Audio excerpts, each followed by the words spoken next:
జై దుర్గా భవానీ జ్యోతిష్యాలయం.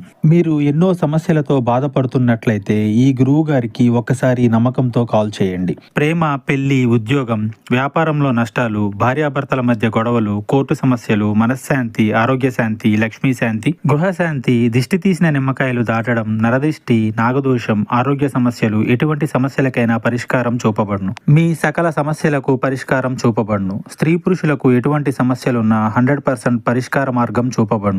ఈ గురువు గారు చెప్పింది చెప్పినట్లుగా జరిగింది. ఫోన్ నెంబర్: తులారాశి జాతకులు అక్టోబర్ మాసంలో 12వ తేదీ సాయంత్రం 5 గంటలు దాటాక గజ గజ వణికే పరిస్థితి ఎందుకు వస్తుందంటే పండితుల మాటల్లోనే ఈ వీడియోలో విందాము. ఏం జరగబోతుందో తెలుసుకుందాము. వీడియో మీకు నచ్చితే తప్పకుండా ఒక చిన్న లైక్ అయితే చేయండి.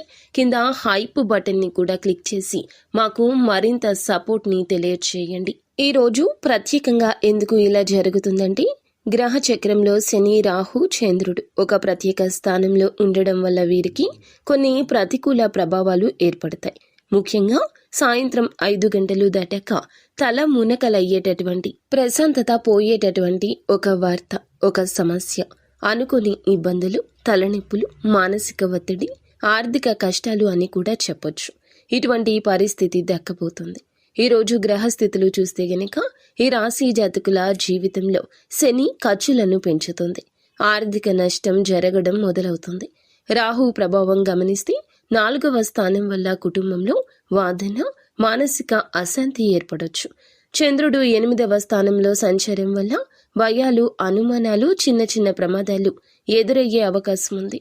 కుజుడు 2వ స్థానంలో వల్ల మాటల్లో తేడా, కుటుంబంలో వాదన, గ్రహ గతుల సమ్మేళనం వల్లే ఈ రోజున వీరికి తల మునకలయ్యే సమస్య అనుభవించే అవకాశం ఉంది. వ్యక్తిగత స్థాయిలో కూడా చూస్తే మానసిక ఒత్తిడి పెరగొచ్చు.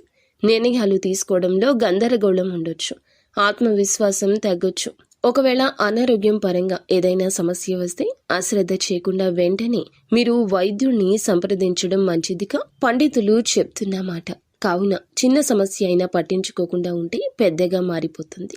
మీ జీవితాల్లో మీ యొక్క పరిస్థితుల్లో మార్పు తెస్తుంది. కావున జాగ్రత్తగా ఉండండి.